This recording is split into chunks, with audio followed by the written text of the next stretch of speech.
Well, may we say God save the Queen, because nothing will save the conspiracy theories of the boomer generation about the dismissal.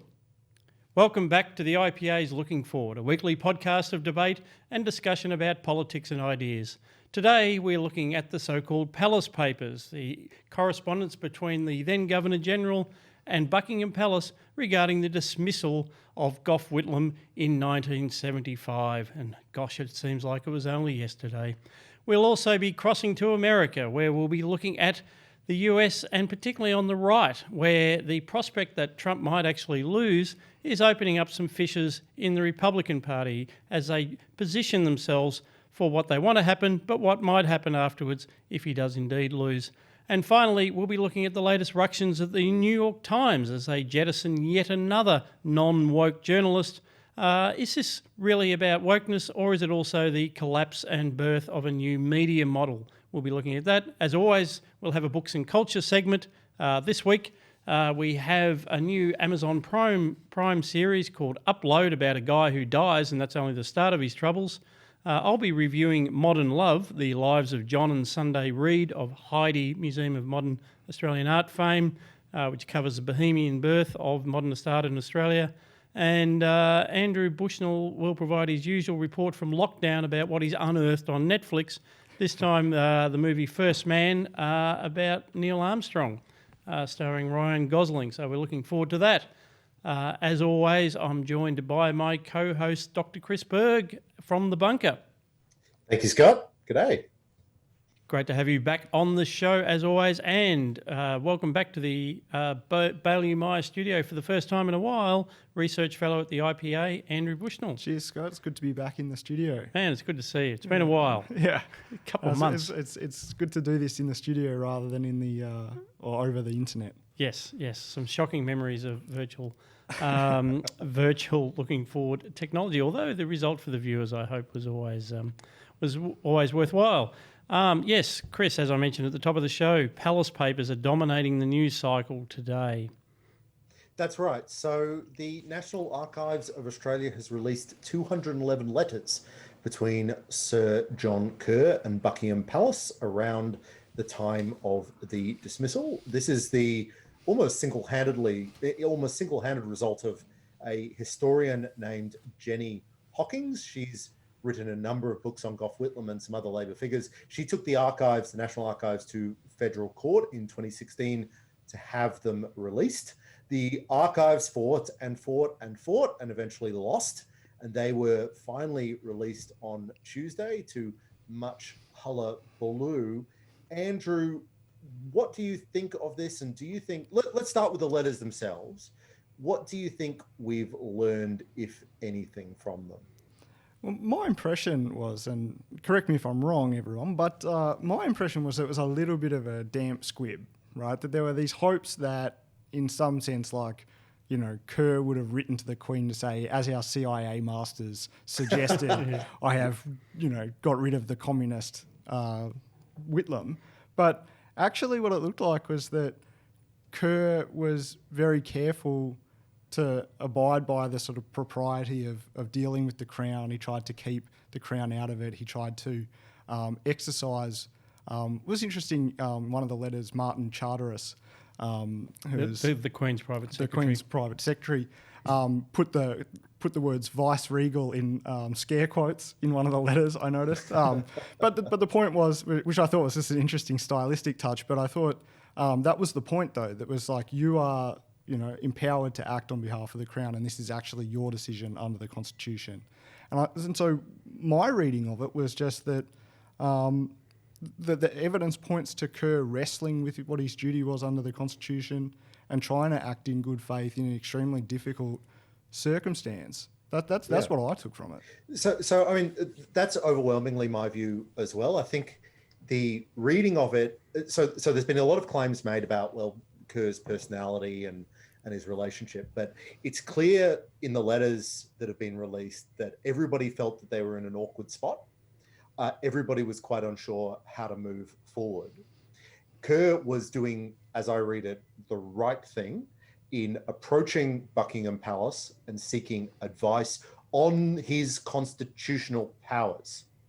and Buckingham Palace responded with a evidence or an argument that he had certain powers in reserve that could be used in circumstances, not in these circumstances necessarily, but in the palace retains these powers, or the crown, and you as the representative of the crown retain these certain powers. Never saying go off, kick out Whitlam, because we in the CIA have decided that this is the right thing to do, but just asserting that the crown has powers in reserve. Now, there's been a number of articles written, including by Jenny Hocking, over the last day or so, sort of claiming that this assertion of powers is wild political interference in a domestic political matter, which is just, to my mind, an insane claim. If you ask the crown whether the crown has the reserve powers that it has claimed for centuries,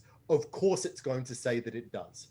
There's no world in which it says, no, purely domestic political matter, you don't have the powers that we have asserted since, constitutional monarchy existed. And indeed reserve powers of the Crown within the context of the Australian Constitution.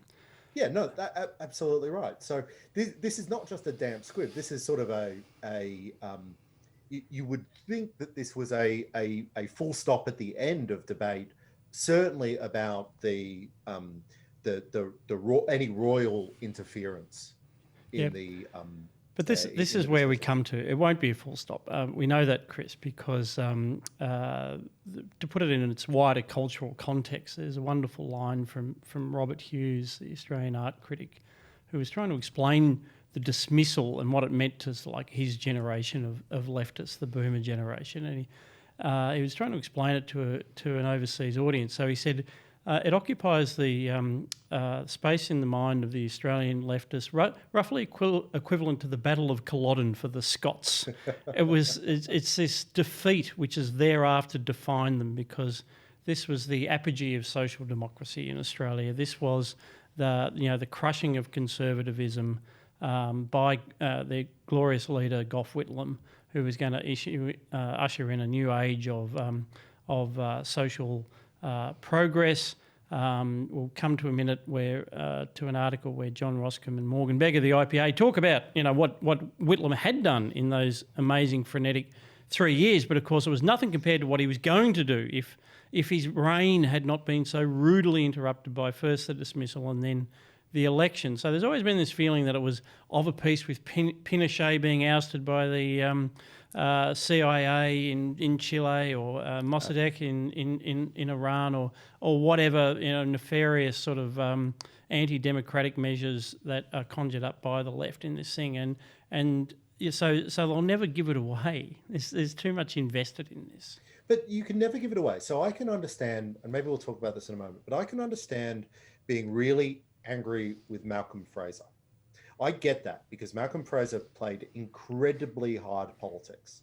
I think the upshot of these letters shows that he played incredibly hard politics within the constitutional range, or within reasonable constitutional limit. But it was really hard. He played it tough. I can understand being furious about that. What this is about, and what the letters are about, is an attempt to look for a deeper interference, whether it's from the Crown or from the United States, but there has to be more than just Whitlam got bested in the political realm. Yeah, they don't want to believe that. Exactly, they don't want to believe that this was a political matter. Yes, a hardball. Now I have a slightly different view about how hard this was, just in the sense that what created the possibility of blocking supply was, I think it was in Queensland, the breach of the convention that you would appoint a replacement senator from the party that held the seat. I think it was Joe that appointed Albert Field, who had been a one-time ALP member, but was not then certainly an adherent to the ALP's whip. Yeah, and I love conventions as much as the next man, but in a federal system, the state's house withdrawing its consent from the federal government seems like, or withdrawing its confidence effectively, in the federal government doesn't seem like that big an outrage. What it seemed like was that this was a convention, like so many of our conventions, that is part of the unwritten constitution inherited from the United Kingdom that didn't perhaps grapple with entirely the federal structure that exists in Australia. And that's why, the immediate consequence constitutionally of this was to formalise in the written constitution that this wouldn't happen again. But I think in a way that was a loss for the system as it was created 75 years prior, because surely what we have now is a Senate that doesn't represent the states. That's the point I'm endeavouring. You're quite right. Actually, like there are so many things that flow from the dismissal. I said before the show, Andrew, that we could talk about this for an hour. So just that provision, which now rests in the state constitution, essentially took the power away from the states when it comes to replacing senators to the parties. So what we now have is a system where I think it's something like a third of the Senate was not elected at any time. And we're seeing again with Matthias Cormann this progress now where virtually no senator is removed in an election unless there's someone like Jackie Lambie or Darren Hinch, because what the major parties do is organise these handovers during the term of the Senate. So I think you're absolutely right. That was a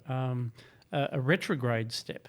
Yeah, I think, and it's not like other systems don't exist, right? So like in Canada's federal system, the upper house is actually appointed directly by the governments of the provinces. So it's not like this had to be the way that you would reconcile Westminster government with the federal system. This is just what happened because people got really upset at Whitlam being, as Chris said, bested on the political field. So also the other convention. Sorry, Chris. Still on conventions, and then I will give you the microphone back.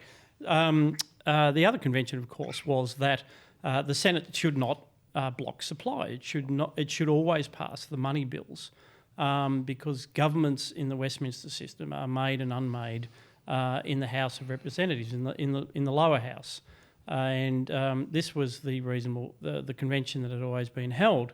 And we could talk about what happens with the House of Lords in 1911 and so on and so forth. Fraser actually recognised that convention. When he was elected opposition leader, he recognised the convention and said he would only depart from it under reprehensible circumstances. So it was not like he ignored the convention or just drove a bus through it recklessly. The opportunity for him came when the Herald obtained papers from Terith Kemlani, the Pakistani middleman at the centre of the loans affair, who said he was continuing to be instructed by Rex Connor on behalf of the Whitlam government to secure overseas loans outside the Loans Council, outside the normal, the proper borrowing processes of the Australian government. So this was extra constitutional action that Connor was engaged in, trying to source funds to nationalise Australian mines. There was a lot going on at the time, but this is pretty serious stuff. And that's when Fraser said, well, then I am released from the convention because the government is acting extra constitutionally and it is legitimate for me, for the opposition then to block supply in the Senate, which is what they then did, which triggered the crisis that ultimately led to the dismissal. I mean, you're right. There's a lot of reimagining what the Whitlam government stood for historically. And it's very easy for the modern progressive left to view it as a team before its time that were only interested in things like healthcare and welfare provision and that sort of thing. So a sort of soft left modern government. But they had certainly some aspects of the Whitlam government and from some ministries much stronger, much more, in retrospect, reckless approaches to public policy relative to what we imagine. But it does strike me, just as we're having this conversation, if you were in 1975 and you just observed what would happen, I think it would be easy to assume that the dismissal would have huge long-term impacts over the Australian political system, over Australian politics, over the way Australia sees itself, even over the Labor Party. But despite that drama, it's sort of hard to see much of a shadow of the dismissal in modern Australian governments. It doesn't, it's something that occurred. It's unlikely to occur within our lifetimes, partly because of the memory of the dismissal.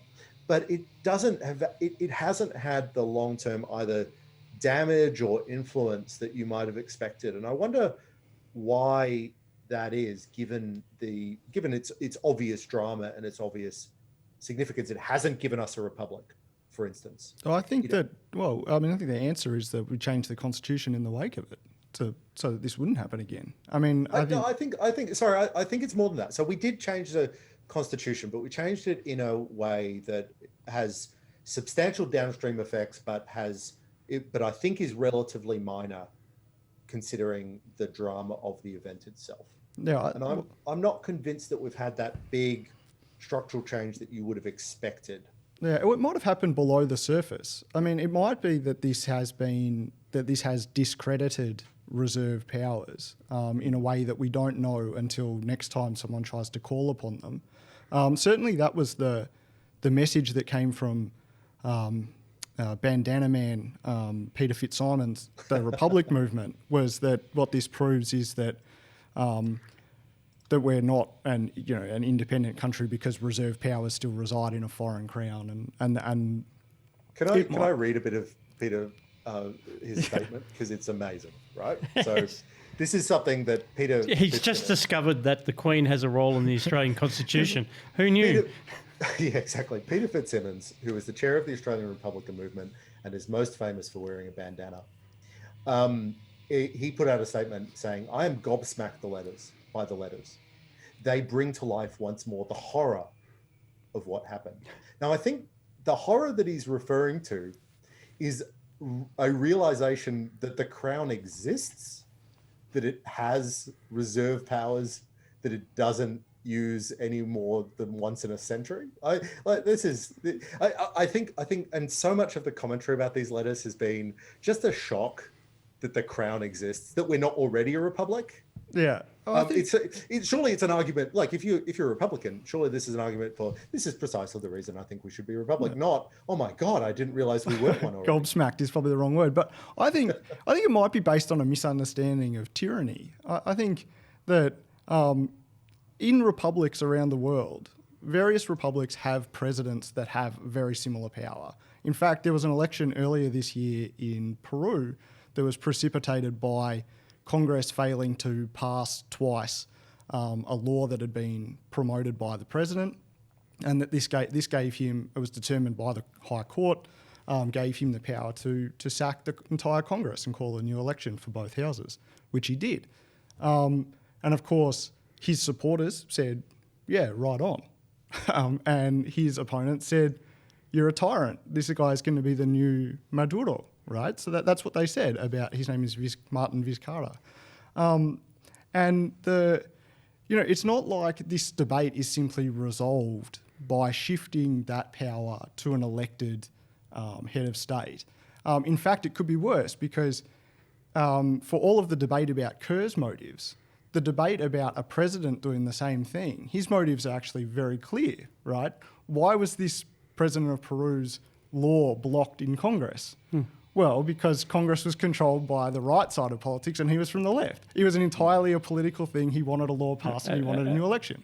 So it doesn't clarify things to simply say, well, if we had a republic, this wouldn't happen. I couldn't agree more. And this is the scenario that I've been playing out, because one of the things that is confirmed in the Palace Papers, which has been known subsequently, is that Kerr was always afraid that if Whitlam got wind of that he was to be dismissed, he would have immediately written to the Queen and asked for the Kerr's commission to be withdrawn. And Charteris confirmed that. He said, yes, Her Majesty would have had no choice because she must act on the advice of her Prime Minister. So Kerr was absolutely right to be afraid of that. And what Kerr was saying was that, as well as being bad for him, would actually be bad constitutionally, because you'd essentially be in a race between who could be dismissed first, just as he was trying to dismiss Whitlam. Whitlam would be trying to dismiss him. And in fact, Gough, in one of the papers from Kerr, had joked about this at a reception held for the Malaysian Prime Minister. And so Kerr was absolutely right. And so it's ridiculous that even diehards like Mike Sticchetti this morning is repeating this canard that the most egregious thing that Kerr did was not warn Whitlam in advance. He could not warn Whitlam in advance. But to your point, Andrew... I don't know. I just want to jump in on that. No, please don't. Okay. Because I just want to... Again, this could arise in a presidential system because one of the options that was put up to the Republic was an appointed president who could be removed by Parliament. If that part or a House of Representatives say you could have exactly the same scenario running. It doesn't clarify the political situation of it. But I'm slightly less sanguine about that because I read that less as, oh, we're in a tight constitutional bind, than if I don't kick this guy out of his job, I will get kicked out of my job.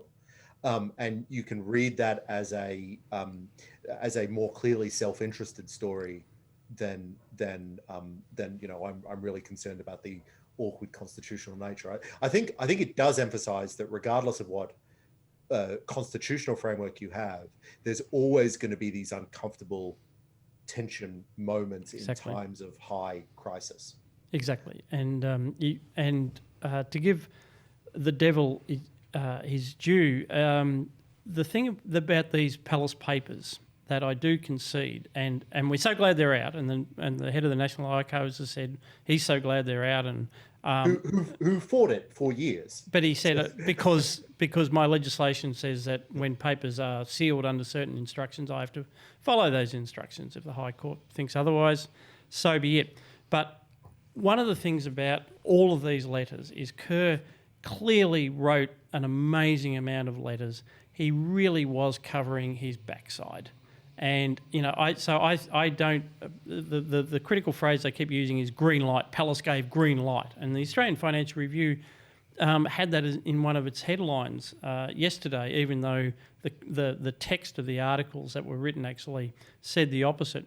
But by canvassing these options, he was softening up Charteris to what he was going to do. That was the opportunity where Charteris perhaps could have said, no, you can't do that.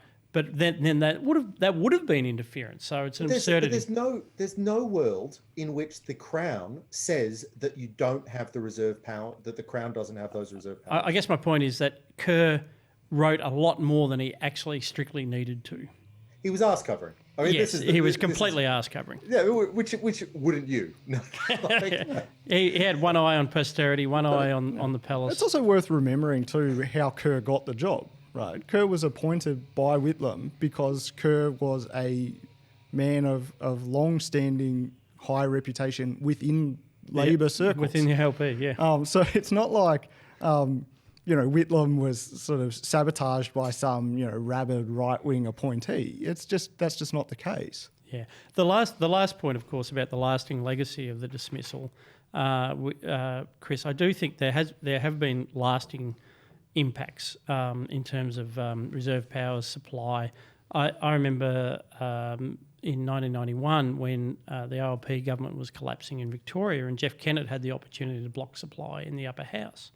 And it was very much, no, I'm not going to do that because the lesson of Fraser is that the cloud over the legitimacy of his government actually stopped him doing the things in office that he needed to do. As John Roscombe and Morgan Begg point out in today's Financial Review, in terms of the growth in government under Whitlam, which is quite astonishing. It went from around 20% of GDP to 24% of GDP, and it's more or less stayed there ever since. It was a complete ratchet effect.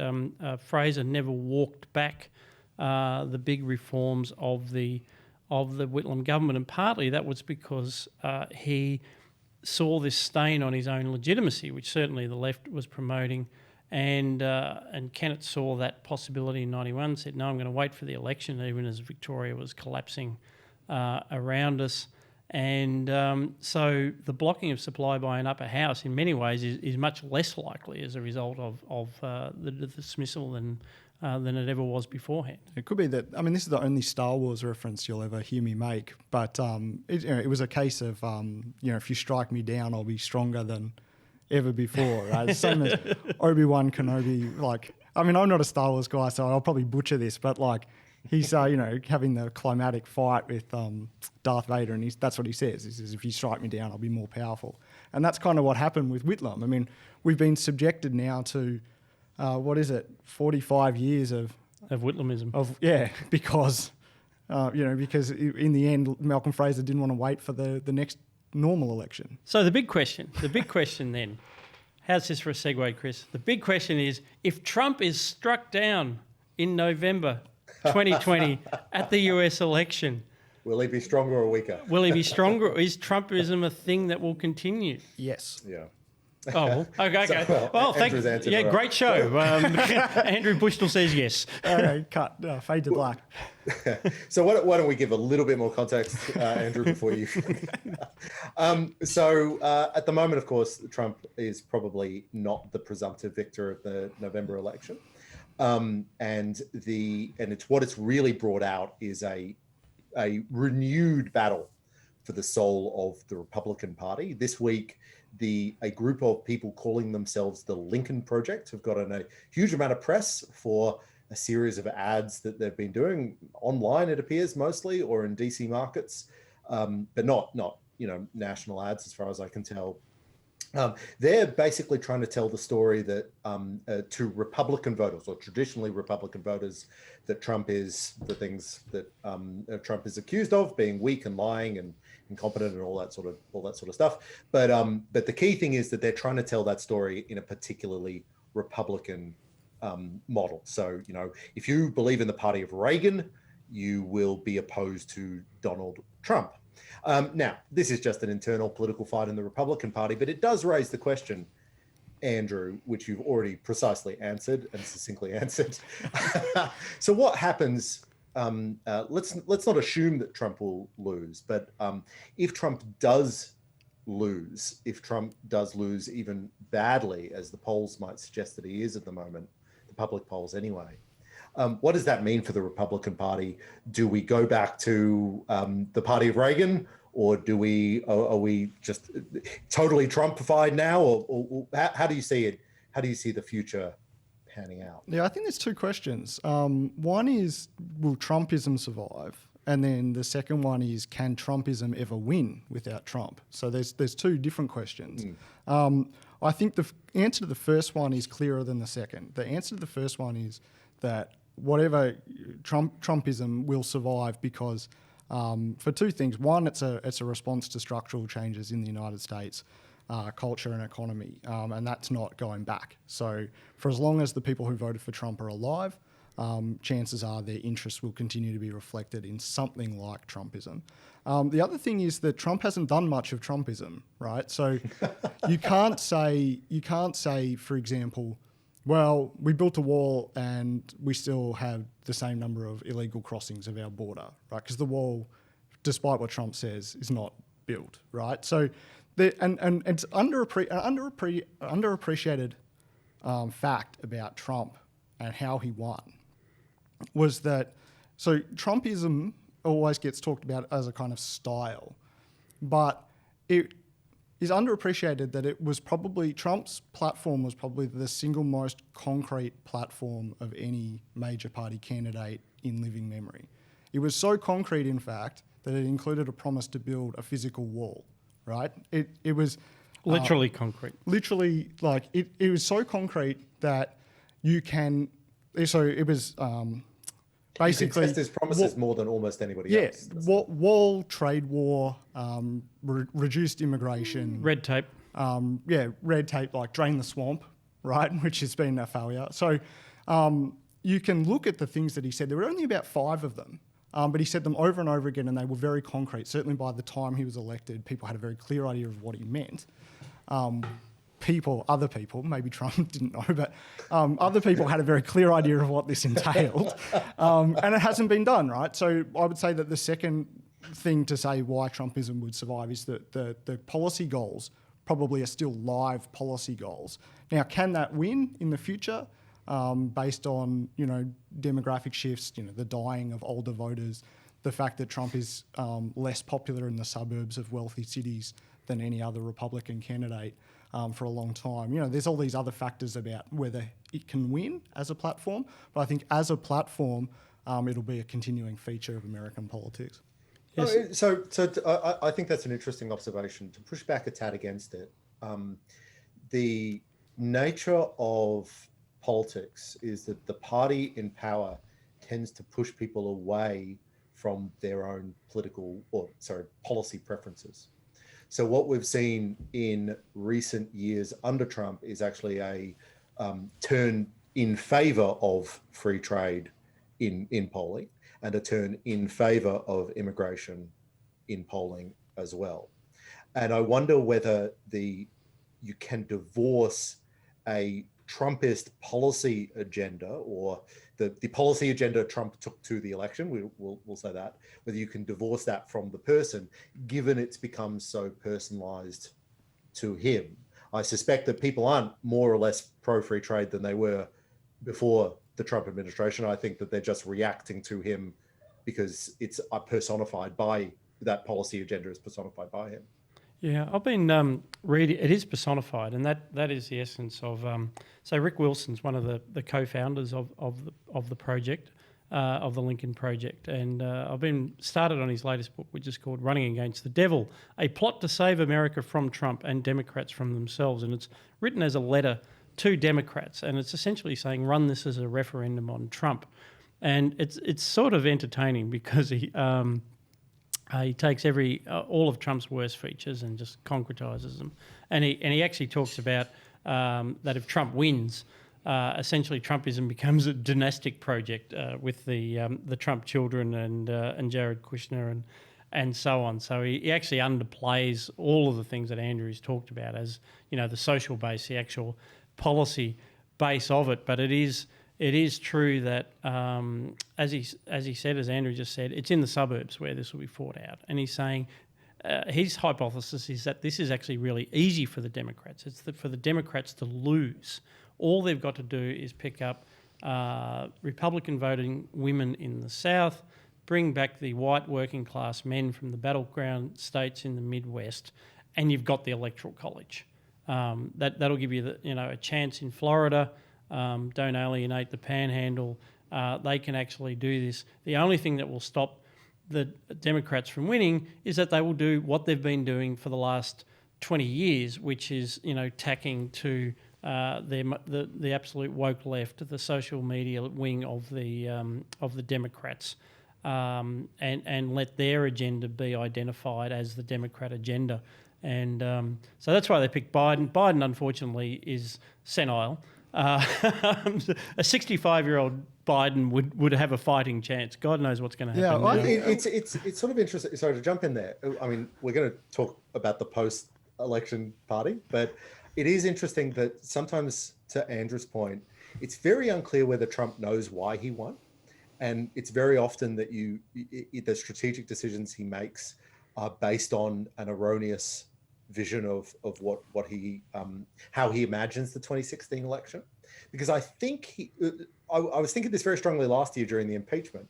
I think that regardless of what we think about the Hunter Biden, Burisma, Ukraine, all that sort of stuff, I think Trump wanted to push that really, really hard, because that's how he thinks he beat Hillary Clinton, by bringing out a political scandal about emails, not about either the fact that Hillary Clinton was just a historically incredibly unpopular candidate, partly because she personified some of those policy areas that he was pushing back against, those five principles or five policies that Andrew was talking about. I think he doesn't understand how he actually made the gains that he did, which is why he's running this sort of base, not just base first strategy, but base only strategy. I think it's the other way around. I think he understands instinctively why he won. There's also been some reporting over a period of like 5 years that Trump actually started polling on these issues to identify them much earlier than people had previously thought. So before he got in, he'd already been polling for a year privately to identify the issues that he thought he could win on.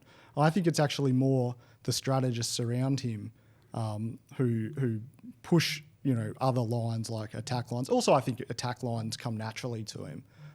So, calling Hillary Clinton corrupt or Joe Biden senile or something is not a stretch for Trump. This isn't him going out of his comfort zone. But I thought it's really interesting, Scott, this Rick Wilson character, Bill Kristol, some of these other guys who are completely discredited by their association with the failed George W. Bush presidency. And one thing I did see when I was looking around about this was there's this... you're talking about the left of the Democrat Party and Rick Wilson's advice that it not be the case that the left of the Democrat Party becomes associated with the Democrat Party itself.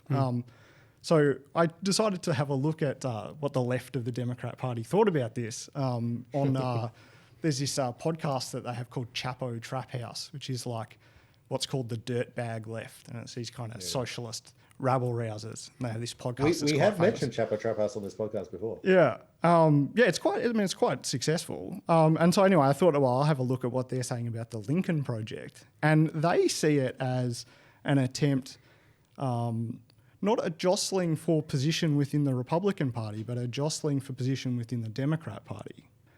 They think that the Lincoln Project is so that when Joe Biden gets over the line, and everyone knows that he's a puppet for strings to be pulled on, their view is that this kind of neoconservative, they were originally dissident Democrats and now they're dissident Republicans, are jostling for positions within that administration to box people like them out. And they were saying, well, actually the trend here is that people like this, they can finally get the Clintonite neoliberal Democrat Party that they wanted, a complete unification across the spectrum of all quote-unquote neoliberals in one party, and then that will leave the Trumpist rump with the Republican Party and people like the Chapo crowd out of luck, basically, with nowhere to go. And that's what they think this project is about. I thought that was an interesting perspective. It's a terrific conspiracy theory. In fairness to Rick Wilson, his takedown of the Democrats and warning against precisely these people is based on some data. Imagine that.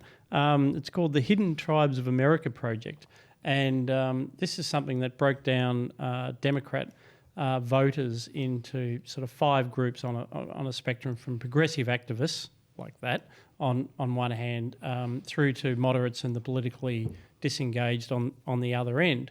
And what was striking about the sort of demographic analysis that they did was that these progressive activists make up just 8% of the American electorate, 22% of the Democratic voter base, and 39% of its social media cohort. Yeah. So this is exactly what we've been talking about on Looking Forward, about the domination of social media and the setting of the tone of debate by these woke activists. So this comes to come back to the Republican Party then. That you could surely the Trump right has to be concerned that they're making precisely the same mistake on the other side, which is why I think the Trump running his base first politics is potentially, and we'll find out, is potentially a really big mistake, because there's a group of people that are a fraction of the population that are really, really, really in to knowing about Joe Scarborough and watches Fox and Friends really closely, follows Donald Trump on Twitter really closely, just really gets into this stuff, just huge, in the same way that Chapo Trap House does on the left. Yeah, I think that is a real problem for Trump, is that he has a base. It's possible that he's talking to a narrower audience. His approval rating among registered Republicans remains stratospherically high, 95%. I always hear that number, but I wonder how, are there more or less Republicans? Know what I mean? Yeah, well, this is the other thing, is that just historically, just as a matter of historical fact, there are fewer Republicans, right? This is why there's one of the reasons why there's a huge debate about polling in presidential races, is the way that they weight the sample, because actually there are simply more Democrats than Republicans in the country in terms of voter registration. I think it's often as high as a gap between 35% being Democrats and 25% being registered Republicans. So it can be quite a substantial gap. And that's why I agree with you. I think it's incredibly risky. I think the strategy of not seeming to care about alienating suburban voters seems to be quite a risky strategy in places like Texas, where the polling is alarmingly close. Although it was close for Ted Cruz, it was close last time for Trump, and it turned out that Texas went the right way. But there's no guarantees on that, and I think that's part of why the statue thing and the speech that Trump gave at Mount Rushmore, which was much more in line with the sort of traditional Republican positioning around the glory of the founding and things like that. I think that speech was aimed at those voters. It was like, come back to the Republican Party because you'll get to keep your private property, your guns, and your statues. That was who that was for. And what Wilson's advice to the Democrats is basically say, don't even talk to me about that stuff. Don't get into the culture wars. Just say, but this is Donald Trump. He's a horrible human being. Just make that the whole strategy. See if you can get those suburban voters over the line. So, I will actually talk about this book. I think I'll make that my culture pick next week, perhaps, because I'll have finished it by then. But still in America, the New York Times, Chris, the so-called Journal of Record, continues to melt down after they actually gave a platform to Senator Tom Cotton of the Republican Party a few weeks ago. What's the latest on that? It does. So this is the New York Times is. We were trying to figure out before the podcast. Oh, and I should say, and how does this relate to the article what you have just written in Quillette and the Spectator? So I'll pitch my article in a moment. But this is one of the pleasures of having a podcast. You can just indulge yourself. Everybody tunes out, of course, but you have a moment to talk about your own work. Links in show notes. Links in show notes. So we were thinking about, why do we care about the New York Times at all? We care about the New York Times because, is it the most significant newspaper? I think, Andrew, you pointed out, it's sort of it's the biggest brand in news or the biggest brand in journalism or something like that. So what happens in the pages of the New York Times is indicative of the media in general, I think. I can make the argument that what happens in the New York Times reveals some of the pressures within journalist newsrooms across the world and in Australia, in Fairfax or Channel 9 newspapers, in the pages of the Australian. Anyway, so today, in fact, we learned that she describes herself as a centrist editor of the New York Times, Bari Weiss. She's friends with a lot of conservatives and classical liberals and libertarians, has resigned from the New York Times because she found that it was a unwelcoming place for centrists. And I'm going to read her open letter that she released. Just from that, Twitter is not on the masthead of the New York Times, but Twitter has become its ultimate editor. As the ethics and mores of that platform have become those of the paper itself has become increasingly a kind of performance space. Stories are chosen and told in a way to satisfy the narrowest of audiences rather than to allow a curious public to read about the world and draw their own conclusions. Now, I have an explanation for that, but I thought before I jump into my theoretical explanation for everything that's going wrong in the world, Andrew, I might toss to you. How do you think about the what I think is an increasing polarization of the media, a decreasing capacity for media organizations to take a balanced or open-minded perspective? So I think just after the bit you read out, the bit that I thought was interesting, I think it might have been even the very next sentence. Bari Weiss talks in her letter about the difference between a process of collective discovery, was the phrase she used, versus using the newspaper to spread an orthodoxy, quote unquote. And I thought that really I thought that was a really interesting observation because it's something that I've kind of been thinking about a little bit. And if you think about the newspaper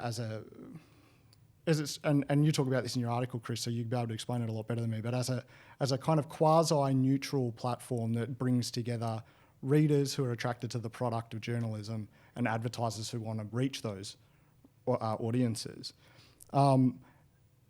That kind of platform sort of requires a belief that knowledge is only, to use philosophical language, a posteriori, or based on. You're gonna have to spell that out for based on evidence. Links in show notes, Chris. But this is. I think this gets to it. Is that what she's saying about it being a process of collective discovery is that we need to talk about things and we need to run experiments and we need to experience the world individually and collectively to produce knowledge. That's where knowledge comes from.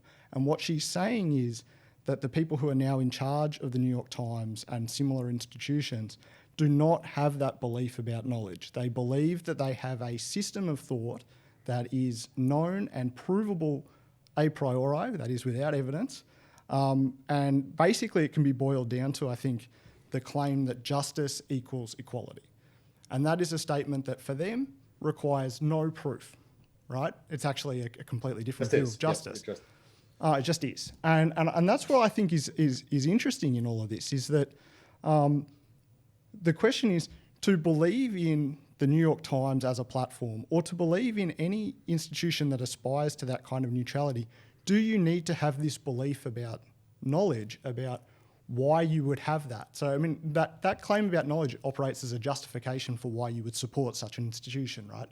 You know, you'd run a Tom Cotton piece to see the responses, right? That was the thing that they got in trouble. Senator Tom Cotton, right-wing senator from the Republican Party, had this piece, and ordinarily you'd run it to see the responses and you need to engage in the debate, and that would reveal something useful for people.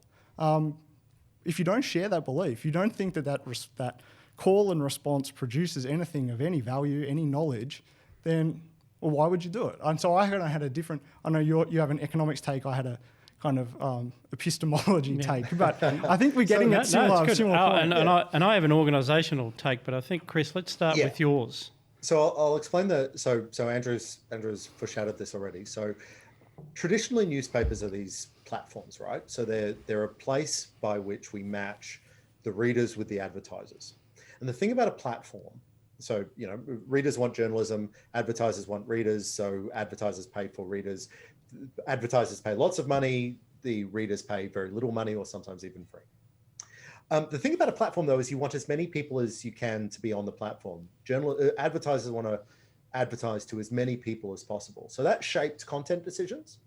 That meant that you wanted to have as many ideological views on the page, on the op-ed page as possible, because you wanted to appeal to as wide an audience as possible. You wanted to have your journalism as, quote, objective or sort of view from nowhere as you could, because you didn't want to alienate one side or the other side of politics.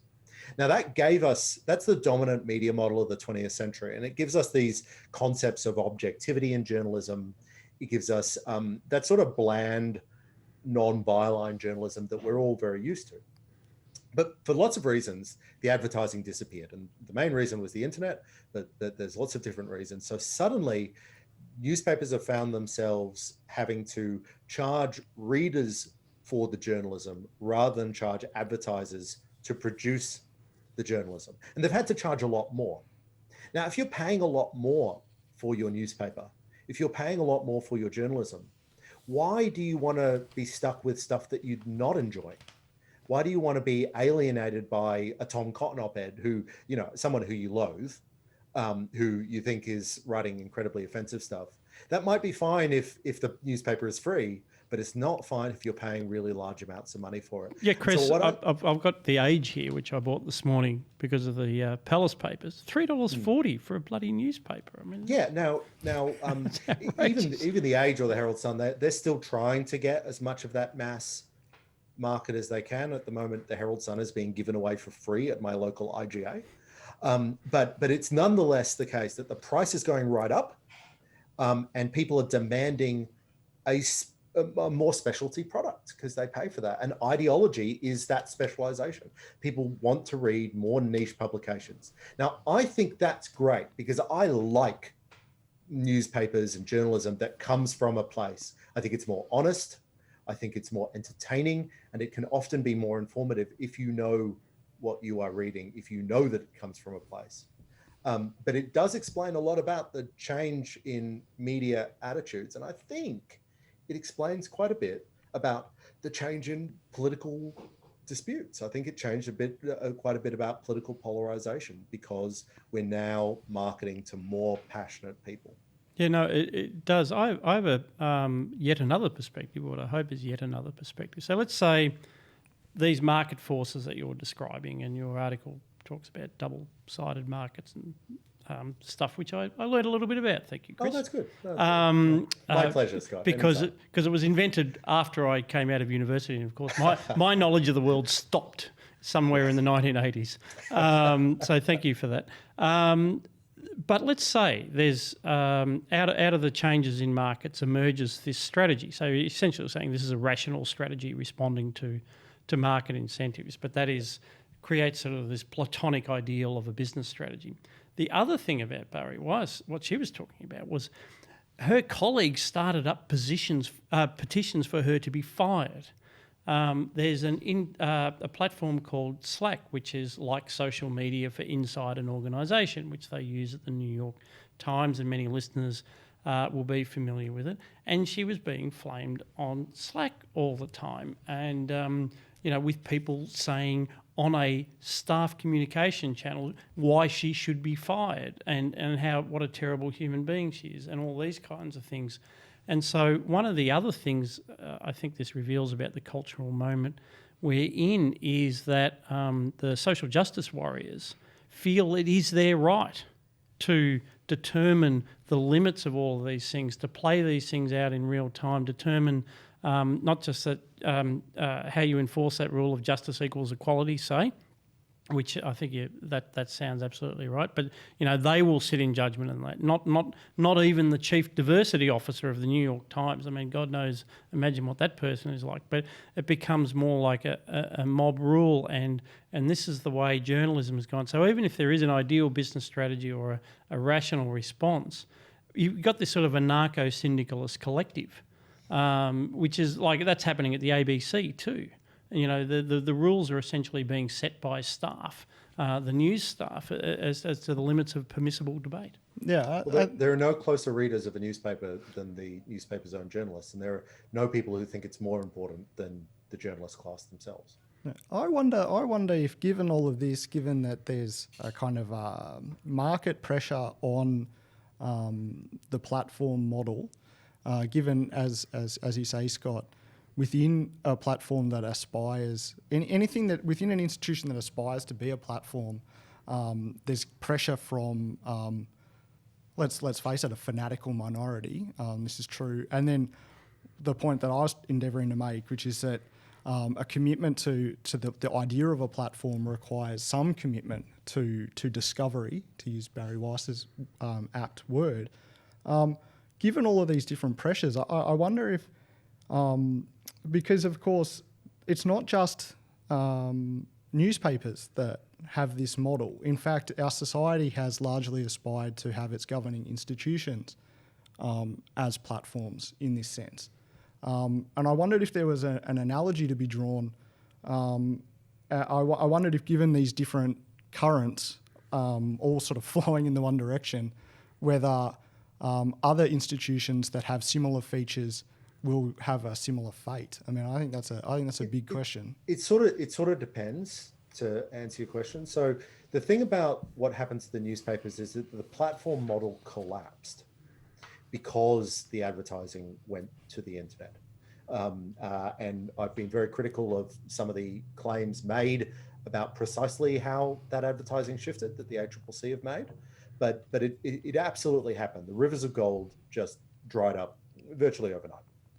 Now, these newspapers are no longer really platforms. They're just producing material for readers. They're like a factory, a journalism factory, where the person who consumes the journalism is the person who purchases the journalism.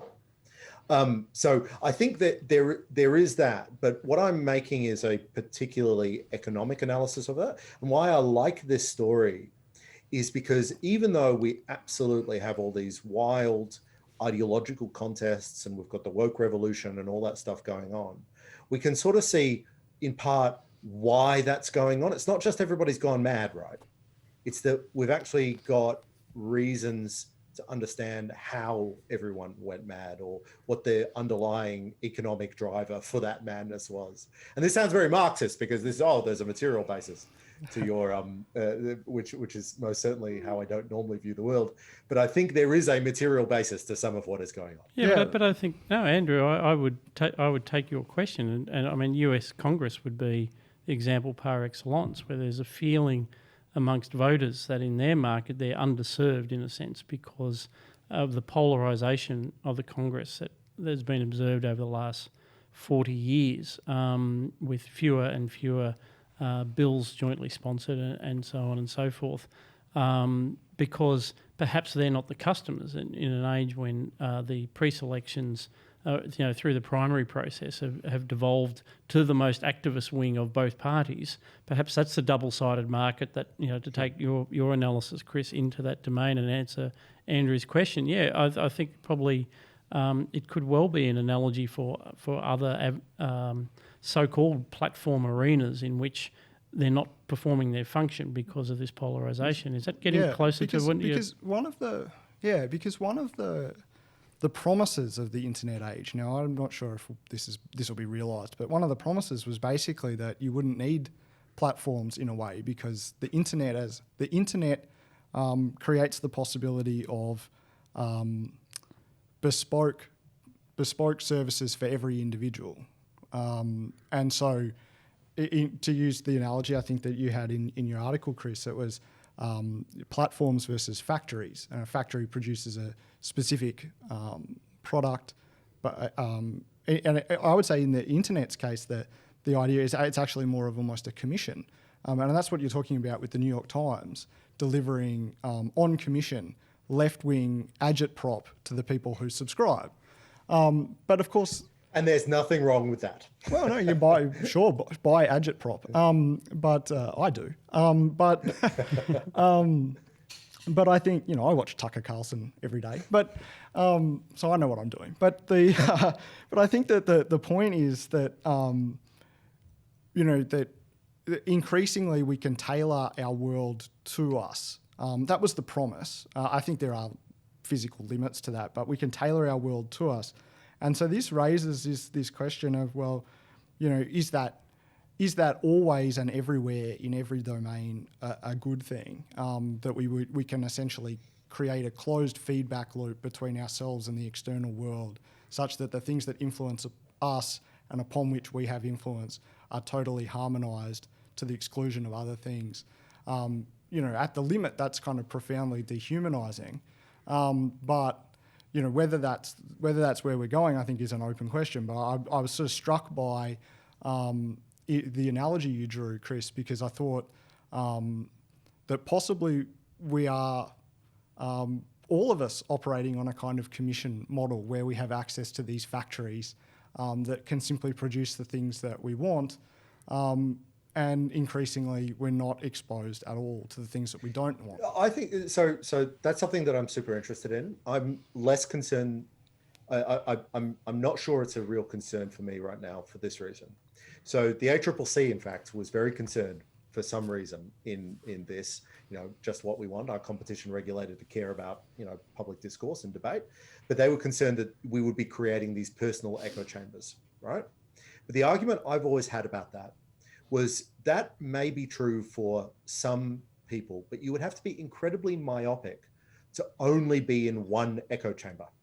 And so we're incredibly interested in politics, right? So we absolutely can exist if we chose to in a completely sealed up echo chamber. We would know what magazines to read. We would know what podcasts to listen to and what TV shows to watch. But we're also part of other communities, right? Yeah. So we still exist in the real really world. into chess. And so you follow chess Facebook groups, and those chess Facebook groups are going to expose you to lots of other ancillary views about politics. You might be a biker, you might be a guitarist, you could be anything. And then you live in a real community, right? And I have to take my kids to school. I'm exposed to kids, families that are not necessarily precisely my ideological view.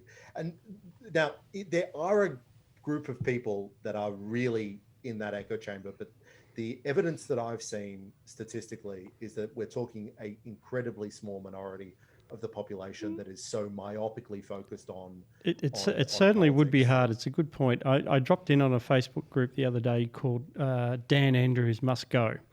And I thought, oh, well, this could be fun. And what I discovered, though, was the people contributing to this Facebook group on why Dan Andrews must go couldn't actually agree on why he must go. Some of them thought he wasn't sufficiently pursuing an eradication strategy of the virus, whereas others thought that it was outrageous that he was pursuing an eradication for the virus. So I thought, gosh, you can't even coalesce around a simple proposition like that. The limitations of the overlapping consensus model. But what we've... So the technology has allowed us to get really into things, but it's also allowed us to join more communities at the same time. Now, we as individuals have a choice about whether we're going to do that or not. So we can enter our own echo chambers, but we have the capacity to be part of many more communities than at any time in history. And I think that's super interesting and super cool. So, Chris, speaking of the virtual world and the opportunity to enter different communities, you have been watching a show called Upload about someone living in one of those virtual communities after he's dead. So Upload is a comedy, a slightly dark comedy on Amazon Prime at the moment, where envisaging a future world in which after you die, you are uploaded to a cloud that allows you to live in a virtual environment. Oh, sorry, it's not after you die. It's just before you die, you have to upload yourself, and then they kill you. So, when you're on your deathbed, you upload, and then they kill your body. But it allows you to live in a virtual environment where you can still communicate with your old friends through a interface of some description. So it allows people just to quote live forever, but in a strange environment. Now, it's a dystopian. So it's a dystopian story. It is actually very funny and very warm-hearted, but it's a dystopian story about the possibilities of technology 10 years, say, into the future. If you've seen Black Mirror, the Netflix show that was incredibly popular in the last couple of years, you'll be familiar with the genre of near-future dystopianism. This is a lot better done than Black Mirror, and it's a lot less cringy. Black Mirror had every episode was like, and this is why social media likes are bad, and this is why having your mobile phone with you all time is bad. This is a much smarter. But San Junipero was on a very similar theme. That wasn't about Upload, and that was like widely held to be their best episode. Their best episode, yeah. That was their best episode and the only positive episode as well, from memory. In Black Mirror, but Upload has all the dystopian stuff. Andrew, you'll love it. It has all the dystopian stuff about technology, but it's actually just more fun to watch and less preachy and cringy. Yeah, that's the difference between Black Mirror was written by a guy who used to be a columnist at The Guardian, and this show, when you shared it, Chris, I had a look, and it was the guy who wrote this wrote the Bart Sells His Soul episode of Simpsons. So absolute classic. So that kind of gets me in the door. I'll have a look. But I think, it's an interesting idea, because I always think about heaven as heaven is a hard concept to understand, right? Because are you by yourself or are you with other people? Because if you're with other people, then it's going to be very hard to reconcile their kind of heaven with your kind of heaven in an absolute sense. Well, Sartre said that hell is other people. Yeah, hell is other people. But so on the opposite, right, by extension, heaven is being by yourself. I'm not sure if that's true. I've never been able to wrap my head around how heaven actually works. It's possible that we have spent thousands of years as a culture taking the idea too literally. That has occurred to me as well. But well, you might be able to avoid it by uploading. You will never have that question answered. Yeah. I don't know if I want to live forever in a computer. I mean, I could live forever like this, I guess, because the alternative is unthinkable. But you do have the option of and exit. You just love podcasts. That's a lot of podcasts to listen to forever. You'll have a chance to catch up on all these podcasts. Thank you for that. So that's on Amazon Prime. I have been reading this book. In between lockdowns in Victoria, I went out to the Heidi Museum in Heidelberg, which was at one time the home of John and Sunday Reid, who were a couple and patrons of modernist art in Australia. So we're talking about the period essentially from the late 30s through to the mid-60s. They were a big cultural force, and they sponsored, sometimes literally because they were both independently wealthy, a lot of emerging artists, most famously Sidney Nolan, but also others like Charles Blackman, Joy Hester. They did Angry Penguins with Max Harris, which is a famous cultural episode in Australia. So it wasn't just a Melbourne thing. They had links all over Australia. I fall into the category of someone who knows nothing about art. I just know what I like. But I did learn a lot from this book. They had access to the archives and an amazing period, I must say. What a strange couple they were. They really, Sunday Reid, Nee Baillieu, came from the famous Melbourne Baillieu family, which recently was the last Liberal Premier in Victoria, was on another branch of that tree. And so they had this sort of noblesse oblige, and they had the money to do it, and they created this sort of bohemian paradise in Heidelberg as they were collecting art and collecting artists. And it was truly bohemian. My God, it's amazing. They all slept with each other at various times. It's just staggering. As Lesley Harding and Kendrah Morgan unpack who was sleeping with whom at different times, and then the inevitable tensions that flowed from all of that, because strangely jealousy never really goes away, and then feelings of exploitation and everything else. But it does introduce you to some of the art of Nolan, the Kelly series, how he's building it up. Albert Tucker, that was the exhibition that I saw out at Heidi, along with one by Joy Hester. Then I bought this book on the way out and finished up reading it. And then, of course, perhaps the ultimate irony is that having spent all these years championing the modernist turn in art, they lived long enough to see the abstract expressionists come on the scene. And they tried to get with that too in their old age. But essentially, it's quite physically challenging to throw paint at a canvas. Yeah, that's right. So, they were never guys who were going to say, you want to talk about CIA plots. Yeah. So they'd been... Abstract expressionism. Yeah, that's right. But having, that's the trouble with being, revolutionaries and pushing back against that. I must say it was a pleasure to read a book set in the city in which I live, and I could walk around within a couple of blocks of this studio, just seeing places where they'd set up galleries, where they had the original Museum of Modern Australian Art, the Balzac, the Coffee Palace and bar restaurant set up by Mirka Mora and her husband Georges, who also appear as dramatis personae in this book. I really learnt a lot, and so not the sort of political matter we normally talk about on Looking Forward, unless you just see it as another part of the culture wars, and you still think that Sidney Nolan was a fraud who couldn't draw a human figure to save his life, which is a view that has been expressed in the IPA at various times. But anyway, I sort of recommend this book, if nothing else, as a window into a period in Australian bohemian and cultural life. But where were we? Bushnell, a movie. Oh yeah, well of course. I like to talk about things I've seen on Netflix. This was a big movie called First Man. Came out, I think, 2 years ago, or maybe towards the end of 2017.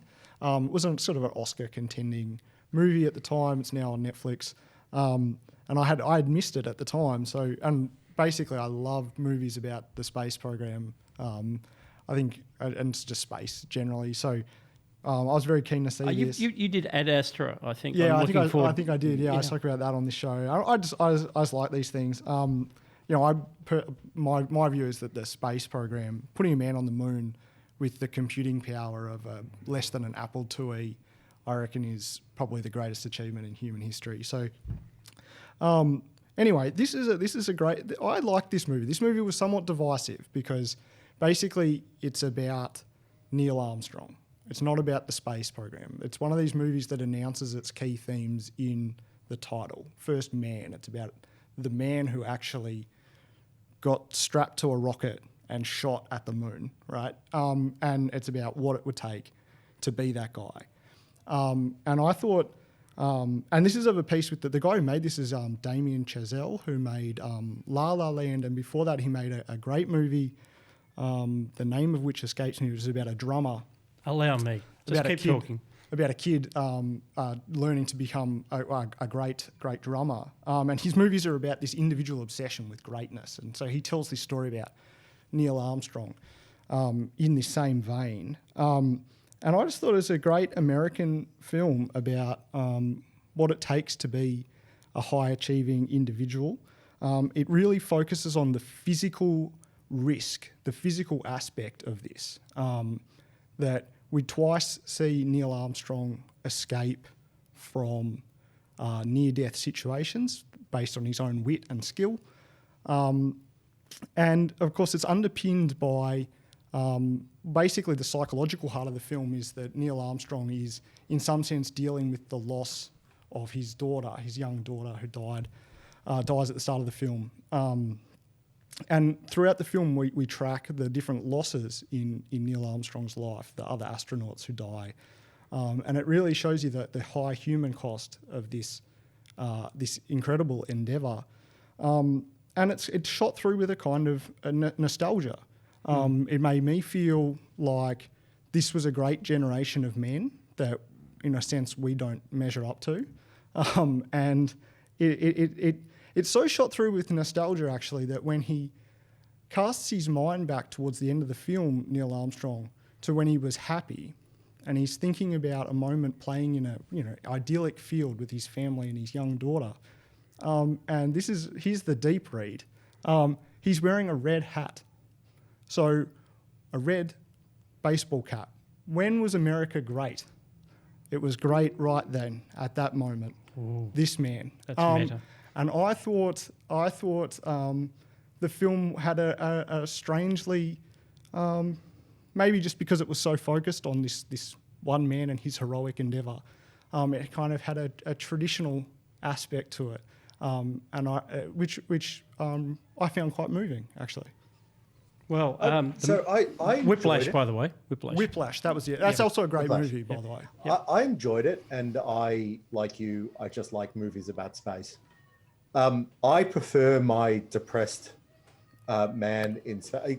Sorry, are you guys hearing my screaming children in the background? That's all right. It's part of the whole lockdown the experience. It's part of the zeitgeist. You can now be on one of those viral videos with the guy from the BBC and with the kids bursting through the door.